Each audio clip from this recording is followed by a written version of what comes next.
Sir कोई ऐसा rule है क्या जिससे समझ में आ जाए कि हमें किस तरीके के फंड्स को चुनना चाहिए? बिल्कुल। देखिए, मैंने अभी बताया कि अगर शुरुआत में तो आप यही कीजिए कि जो डाइवर्सिफाइड फंड्स हैं जहां पर कंसंट्रेशन नहीं है, जैसे स्मॉल कैप से शुरुआत ना करें। स्मॉल कैप में वॉलेटिलिटी ज्यादा होती है ना। मिड कैप में ज्यादा होती है, तो मिड कैप स्मॉल कैप को आप पहले शुरुआत में ना रखें, बाद में ऐड करना है। तो दो चीजें हैं, एक तो क्या है कि लार्ज कैप, जैसे कि आपने अभी जिक्र किया निफ्टी 50 इंडेक्स फंड या फिर कोई एक्टिव लार्ज कैप फंड, उसको रखें। दूसरा फ्लेक्सी कैप फंड, मैंने जैसा कहा कि फ्लेक्सी कैप क्यों, क्योंकि आपको खुद नहीं पता पर फंड मैनेजर को पता है कि मिड कैप स्मॉल कैप कब कितना ऐड करना है, तो सही हो सकता है। दूसरी बात, आपने देखा अभी कि पिछले 1-1.5 साल में गोल्ड और सिल्वर में बहुत जबरदस्त रिटर्न दिए, है ना, बहुत अच्छा परफॉर्मेंस यहाँ पे रही है। तो ऐसे में बहुत सारे इन्वेस्टर्स ने इसको मिस कर दिया, उन्होंने बोला हमारे पोर्टफोलियो में था ही नहीं। था क्यों नहीं, क्योंकि उस वक्त उनका ध्यान इक्विटी पे था। हम जानते हैं कि हर एसेट की साइकिल होती है, कभी इक्विटी अच्छा परफॉर्म करता है, कभी गोल्ड करता है, कभी रियल एस्टेट करता है, तो ये साइकिल होती है। तो इसके लिए अगर आपके पोर्टफोलियो में एक ऐसा फंड रहेगा जिसका निवेश मल्टीपल एसेट क्लासेस में है, तो इसका आपको फायदा मिलेगा। तो ये मत सोचिए कि आज गोल्ड इतना अच्छा था इसलिए मैं कर लूं, कल कम हो गया तो मैं निकल जाऊं, नहीं, आप हमेशा बने रहिए, तो उसका आपको फायदा मिलेगा। तो इसके लिए मल्टी एसेट लोकेशन में भी आप निवेश कीजिए। तो अगर आपके पास मान लीजिए 100 रुपए हैं, तो 100 रुपए में से मेरे हिसाब से आप करीब 40% जो है वो तो आप फ्लेक्सी कैप और लार्ज कैप फंड जो है निफ्टी 50 वगैरह उसमें कर लीजिए। करीब करीब अगर मल्टी एसेट की बात करें उसमें भी इक्विटी होता है, तो 20-30% उसमें भी आपको इन्वेस्ट करना चाहिए, उसमें करें। और बाकी का जो है थोड़ा आप डेट में रखिए। इस तरह से आप डिवाइड करके अपने पैसे को इन्वेस्ट कर सकते हैं। सर, गोल्ड की बात आप कर रहे हैं तो मैं गोल्ड के बारे में भी आपसे पूछ लेती हूँ। सर, जनरली हम जब बात करते थे तो यही हुआ है कि 15 से 20% का एलोकेशन गोल्ड में रखें, 5 से 10% का था पहले, फिर 15 से 20, क्योंकि रिटर्न बहुत अच्छे मिल रहे थे।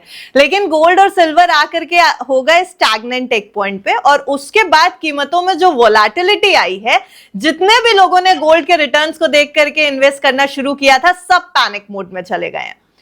एक आइडियल पोर्टफोलियो में एलोकेशन गोल्ड में, या अगर देखा जाए तो सिल्वर में भी अब लोग करने लगे हैं, कितना होना चाहिए? ये 5 से 10% पे वापस लौट आए, या 15 से 20% वाला आइडियल एलोकेशन अभी भी जारी रहेगा? जी, देखिए, पहली बात तो इसमें जरूरी है कि सिल्वर में वोलेटिलिटी गोल्ड के मुकाबले ज्यादा होती है। सिल्वर ने ये बात अलग है कि पिछले कुछ समय में इतने अच्छे रिटर्न दिए कि लोगों को लगा कि सिल्वर से बढ़िया कोई चीज है ही नहीं।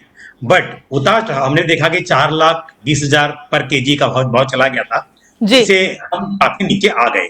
तो इसके लिए चांदी में ये बात जरूर समझनी चाहिए कि जो उतार चढ़ाव है वो सोने के मुकाबले ज्यादा रहता है। अब दूसरी बात परसेंटेज, तो मैं कहूंगा कि गोल्ड और सिल्वर मिलाकर, दोनों को मिलाकर आपके पोर्टफोलियो मात्रा जो होनी चाहिए 15 से 20% रहनी चाहिए। ठीक है, वो हमेशा होना चाहिए। अब वो फिजिकल फॉर्म में ऑलरेडी गोल्ड है तो उसको भी आपको कंसिडर करना चाहिए, नहीं है तो उस हिसाब से आप ETF या गोल्ड म्यूचुअल फंड में इन्वेस्ट कर लें। पर कुल मिला के आपके टोटल पोर्टफोलियो का जो एलोकेशन है वो 15 से 20% होना चाहिए। और अगर आप गोल्ड और सिल्वर को अलग अलग बाई कर रहे हैं, क्योंकि आजकल तो हमारे पास चॉइस है कि जैसे कुछ फंड्स हैं जहां गोल्ड और सिल्वर आपको एक ही फंड ऑफ फंड स्कीम में या एक ही ETF में मिल जाता है। तो अगर उसमें निवेश कर रहे हैं तो आप 15-20% कर लीजिए।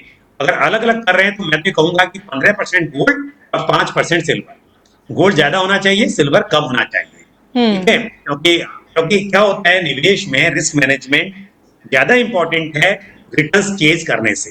तो आप ये देखेंगे कि सिल्वर ने बेहतर रिटर्न दिए गोल्ड से, इसलिए सिल्वर में ज्यादा क्यों नहीं होना चाहिए, क्योंकि गिरावट में सिल्वर आपको थोड़ा ज्यादा निराश कर सकता है। इसके लिए मैं कहूंगा कि 5-7% ही रखिए सिल्वर, और आपका बाकी जो है वो गोल्ड होना चाहिए। तो टोटल मिलाकर आपका 20% टोटल पोर्टफोलियो का 15 से 20% होना चाहिए। बिल्कुल सर, सही कह रहे हैं। सिल्वर ने झटका बहुत ज्यादा दिया इस बार निवेशकों को, जितना चढ़ाया था उतनी तेजी से नीचे गिराया। लेकिन सर, अब गोल्ड या फिर रियल स्टेट, क्योंकि रियल स्टेट में भी इन्वेस्टमेंट करने का बहुत क्रेज इधर बीच में आया है, और रियल स्टेट के जिस तरीके से तेजी से दाम बढ़ रहे हैं लैंड के और बिल्डिंग्स के, इस तरीके के सिनारियों के बीच में सोना खरीदें या फिर रियल स्टेट में लगाएं पैसे? देखिए, रियल एस्टेट में अलग तरह का एसेट क्लास है। पहली बात तो यह है कि रियल एस्टेट के लिए आपको चाहिए बड़ा पैसा। अगर आप सच में रीट्स की बात नहीं कर रहे हैं, फिजिकल रियल एस्टेट की बात करें, मकान, दुकान, प्लॉट ऑफ लैंड बाय करना है, तो आप यहाँ पे 500 रुपए की SIP कर सकते हैं। वहां तो आप 5,000 में भी कुछ नहीं कर सकते, है ना। तो रियल एस्टेट में पहली बात तो हर एक के लिए है नहीं, जिसके पास में बड़ा पैसा वो सोचेगा। दूसरी बात है लिक्विडिटी। लिक्विडिटी आप देखिए, म्यूचुअल फंड हो चाहे गोल्ड हो, आपने फिजिकल गोल्ड भी बाय किया तो आप आसानी से उसको बेच सकते हैं। आपने गोल्ड ईटीएफ बाय किया, गोल्ड म्यूचुअल फंड बाय किया, आप आसानी से उसको रिडीम कर सकते हैं। लेकिन रियल एस्टेट उतनी आसानी से सेल नहीं होता है, तो इसके लिए लिक्विडिटी वहां पर पुअर है। दूसरी बात, आपने प्लॉट लिया तो ऐसा भी नहीं कि पार्ट में उसको आप बेचेंगे, वो भी डिफिकल्ट हो जाता है। या आपने स्पेशली मकान लिया है, दुकान ली है, तो पार्ट में उसको नहीं बेच सकते। तो इसके लिए ये कंपैरिजन जो है ना कि म्यूचुअल फंड के साथ में या गोल्ड के साथ में रियल एस्टेट का, तो शायद बहुत अप्रोप्रिएट बैठता भी नहीं है। यदि आपका पोर्टफोलियो बहुत बड़ा है, आपके पास सच में बहुत बड़ा पैसा है, उसमें से छोटा हिस्सा आप, एक हिस्सा, छोटा नहीं कहूंगा, एक हिस्सा आप रियल एस्टेट में इन्वेस्ट करना चाहते हैं तो अलग बात है। बट अक्सर देखा जाता है कि लोगों के पास इतना पैसा नहीं होता, वो लोन लेकर रियल एस्टेट में इन्वेस्ट करते हैं। तो मेरे हिसाब से वो बहुत सही स्ट्रेटजी नहीं है। पहली बात तो मेरा ये मानना है कि घर में रहने के लिए आपको घर लेना है, जहां पर इमोशंस हैं, वो एक अलग बात है। हालांकि आज इस पर डिबेट होती है कि हम घर लें या रेंट पे रहें, पर मैं कहूंगा कि इमोशंस आपके अटैच होते हैं अपना खुद के घर पर, तो ठीक है, रहने के लिए आपने घर लिया वो ठीक है। रियल एस्टेट में इन्वेस्टमेंट वैसे भी बहुत फायदे वाली बात है नहीं। और ऊपर से मैं जब बात कर रहा हूँ लिक्विडिटी की, जब बड़ा पैसा आपको चाहिए, बड़े बड़े कैपिटल की, तो वैसे भी फिट नहीं बैठता सभी के लिए। बट हाँ, एक बात जरूर कहूंगा, थोड़ा इन्वेस्टमेंट आपका, जब हम इक्विटी की बात कर रहे हैं, डेट की बात कर रहे हैं, गोल्ड सिल्वर की बात कर रहे हैं, तो रीट्स के जरिए रियल एस्टेट में इन्वेस्टमेंट हो सकता है। तो उसके लिए आप, जिसे मैंने अभी जिक्र किया था, मल्टी एसेट एलोकेशन फंड। तो मल्टी एसेट एलोकेशन फंड जो होते हैं वो आजकल गोल्ड, सिल्वर, इक्विटी, डेट के साथ साथ थोड़ा एलोकेशन रीट्स में भी या इन्वेस्ट में रखते हैं।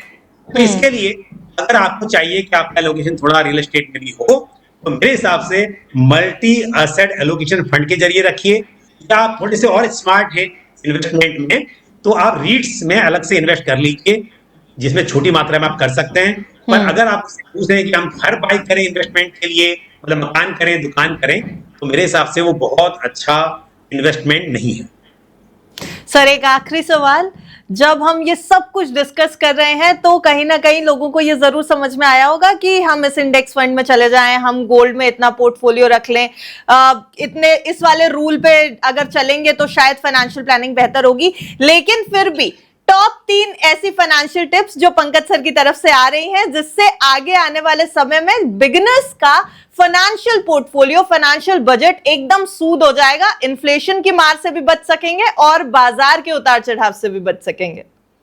देखिए, पहली चीज तो है कि इन्फ्लेशन का आपने जिक्र किया, इन्फ्लेशन का ख्याल रखिए। लोग कई बार यही बोलते हैं मुझे 20 साल के बाद 1 करोड़ रुपया इकट्ठा करना है, कुछ नहीं होगा उससे, क्योंकि अगर 6% की महंगाई दर होगी तो भी हर 12 साल में आपके पैसे की वैल्यू आधी हो जाएगी। तो इसके लिए इन्फ्लेशन को ध्यान में रखते हुए गोल सेट कीजिए, पहली बात। दूसरी बात, गोल सेट जरूर कीजिए इन्वेस्टमेंट करने से पहले, क्योंकि अगर आपको ये नहीं पता है कि आप कर किस ले रहे हैं, क्योंकि अक्सर कहते हैं कि मुझे बस पैसा बढ़ाना है, मेरा जो ऑब्जेक्टिव है वो सिर्फ ग्रोथ है।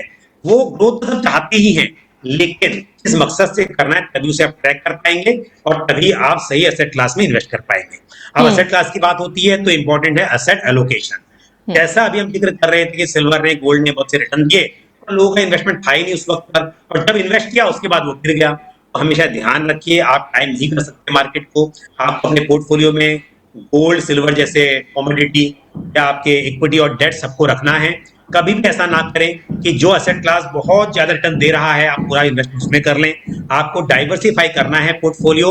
और एक लास्ट चीज, जब मैं बात कर रहा हूँ डाइवर्सिफिकेशन की, एसेट एलोकेशन की, ये बहुत इंपॉर्टेंट है। लेकिन अगर आपका गोल शॉर्ट टर्म का है तो इक्विटी से दूर रहें, चाहे इक्विटी कितनी भी अच्छी है उससे दूर रहें। पर अगर लॉन्ग टर्म का है तो इक्विटी को इग्नोर ना करें। अगर आप सोचते हैं कि भाई नहीं, इक्विटी में उतार चढ़ाव होता है इसलिए मुझे रिस्क नहीं लेना है, तो मेरी बात समझिए, आप ज्यादा रिस्क ले रहे हैं। अगर आज से 15 साल के बाद आप देखेंगे कि मैंने इक्विटी को इग्नोर कर दिया था और मैंने पूरा पैसा वो पोस्ट ऑफिस की स्कीम और एफडी जैसी चीजों में लगाया था, तो उस वक्त पर आपको इसका बहुत पछतावा होगा, क्योंकि शायद महंगाई इतनी बढ़ चुकी होगी, आपके पास सफिशिएंट पैसा नहीं होगा। तो इसके लिए लॉन्ग टर्म के लिए इक्विटी को इग्नोर मत कीजिए। शॉर्ट टर्म के लिए इक्विटी को बिल्कुल भी आप अपने पोर्टफोलियो में शामिल कीजिए, उससे दूर रहिए। और जो मैंने कहा एसेट एलोकेशन, कि पैसे को अलग अलग जगह पर लगाना, अभी भी रिटर्न चेज करने के हिसाब से कि आज सोना अच्छा रिटर्न दे रहा है तो सारा पैसा उसमें लगा दो, कल स्मॉल कैप अच्छा दे रहा था तो पूरा पैसा उसमें लगा दिया, ये गलती बिल्कुल ना करें। हमेशा अपने रिस्क एपेटाइट, अपने इन्वेस्टमेंट होराइजन और अपने जो निवेश की मतलब अवधि है, जो रिस्क एपेटाइट है, जो ऑब्जेक्टिव है, उसके हिसाब से आप निवेश करें, तभी आप अपने लक्ष्य को प्राप्त कर पाएंगे। थैंक यू सो मच हमारे साथ जुड़ने के लिए पंकज जी आज, क्योंकि बहुत सारे नए लोग हैं जो जॉब शुरू कर रहे होंगे, बहुत सारे ऐसे हैं जो नौकरी में तो होंगे पर समझ नहीं आ रहा है कि बाजार इतना वॉलेटाइल है, कहाँ निवेश करें, म्यूचुअल फंड में पैसे कैसे लगाएं, सोना खरीदें कि नहीं खरीदें। उन सभी सवालों को हमने यहाँ पर आपके सामने रखा है और आपने जिस तरीके से एड्रेस किया है उसके लिए आपका बहुत बहुत शुक्रिया। Thank you very much Anima ji.